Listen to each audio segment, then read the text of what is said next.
tromping through sewers and kicking down doors. Don't let your game elicit nothing but snores. So, RPG Dungeons. Now, it's right there in the title, Dungeons and Dragons. But both should be rare and special occurrences in your game.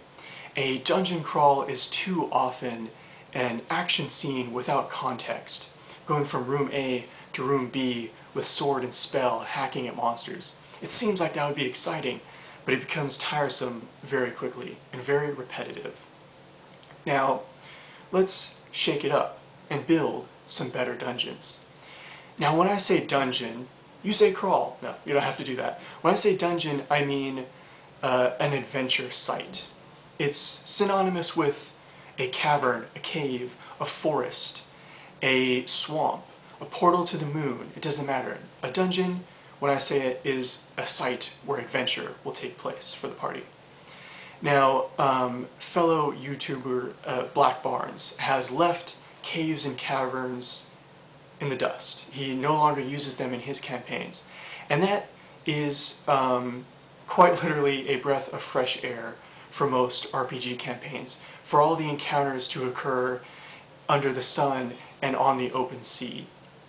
But I still feel there is still cause for the characters to journey into the deep places of the earth, to be murdered underground, far from the eyes of their god. Lathander cannot save you, and your soul will languish deep under the earth, and it will become an Alep 20 floors below sea level in a bunker. So, the dungeons of old, this was a game conceit that was done in the old days, really for ease of play. There were Lego block dungeon rooms connected, and each room would either have a trap, a treasure, or a monster, or perhaps 2 or 3 of these things at the same time. And the monsters would never trip the traps, and the monster placement never made sense, and the monsters would never use the treasure. See, a dungeon needs to make sense in your world. It needs to feel organic, it needs to feel part of this world, and it needs to be part of the story. Ye old dungeons in that cookie cutter way as an ancient relic that we can leave behind. It's not worth even swapping that relic for a bag of sand as not to set off the trap. So, in order to make the dungeons feel organic and part of the story, your characters shouldn't be saying, oh, what hell pit am I crawling into this week? Which band of cannibalistic ogres am I going to pit my sword and spell against? With the only reward being 50 gold and a rub and tug behind the tavern. It doesn't really make sense.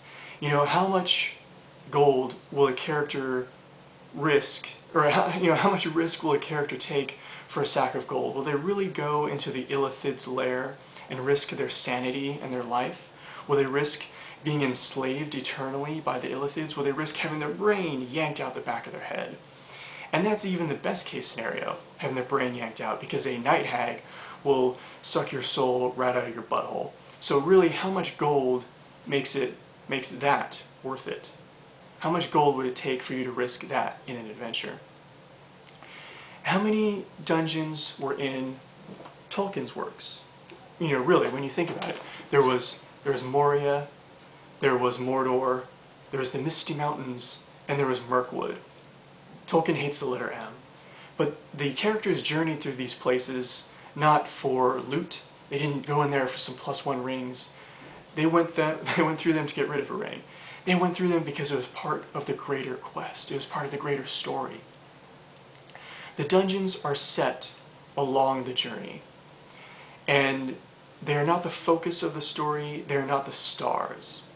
Aaron of Azurk 83 said that he feels that the dungeon itself should be a malevolent entity, and I agree wholeheartedly. It's awesome.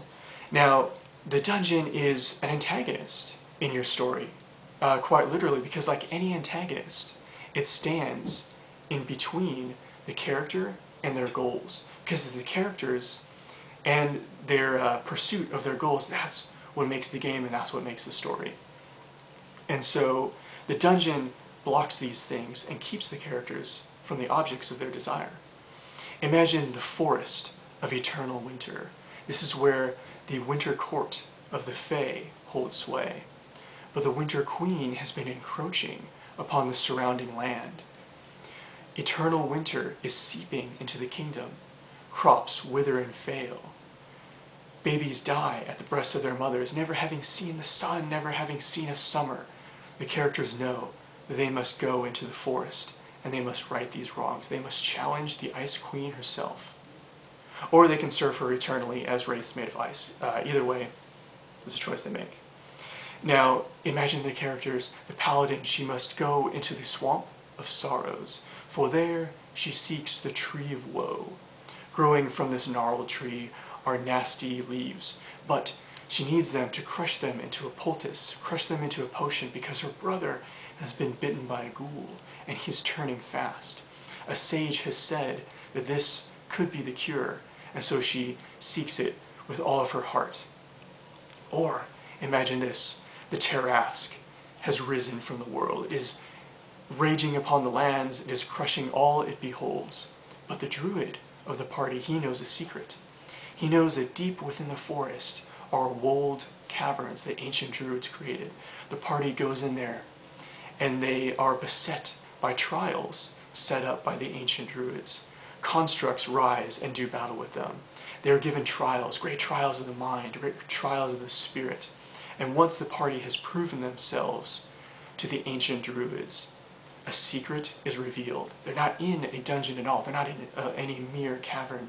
They're in the innards of a great and colossal stone golem called the Wold Watcher, and it will rise from the earth, and it will do battle with the Tarrasque, because they have proven that this world is worth saving, because the people in it are of pure heart and strong will. So the dungeon, the adventure site, it needs to be memorable both for the characters and for the players themselves. It should serve the overall story. It shouldn't be room A with a digester in it. It shouldn't be room B with a ring of +1 to dancing. And it shouldn't be room X filled with poison type X. Roll your save. A success, you die. A failure, you die forever. That's no fun. Now, speaking of which, I'm going to talk about traps. Now, there's already a few videos out there about traps, so the trap section will be a bit brief. But see, the problem with traps is they're a bit too impersonal. How many characters in Lord of the Rings got their heads bitten off when they looked into a treasure chest and it ended up being a mimic? How many main characters in Indiana Jones were killed by all those traps that you saw? Imagine Samwise Gamgee as he scales the Orc Tower in his quest to save his best friend, his quest to save Frodo Baggins. Imagine he falls into a pit trap and dies. What kind of anticlimax is that? Now, traps that are fun are ones that change things up, ones that change the environment. Think back to Indiana Jones and that boulder trap. Now let's say an adventuring party is going through a cavern and oh no, they tripped that boulder trap. The boulder is rolling behind them. They're bolting down that hallway. You as a GM, you're telling them to make dex checks to run, and you're telling them to make strength checks to leap over rubble. Now these checks don't actually mean anything, but don't tell the players that because it keeps up the tension. You're having them roll, they're running and they're jumping. And then finally they get to a T intersection at the end of the hallway. Do they jump to the left? Do they step to the right? They have no time to think about this. The party splits. The boulder crashes into the middle and blocks the hallway. Now the party is in two. Now things are dangerous. Now things are interesting. They've been running pell-mell down this hallway. They don't know where they are. They haven't been mapping things out. And now they're split up. The cleric is on one side. The rogue is on the other.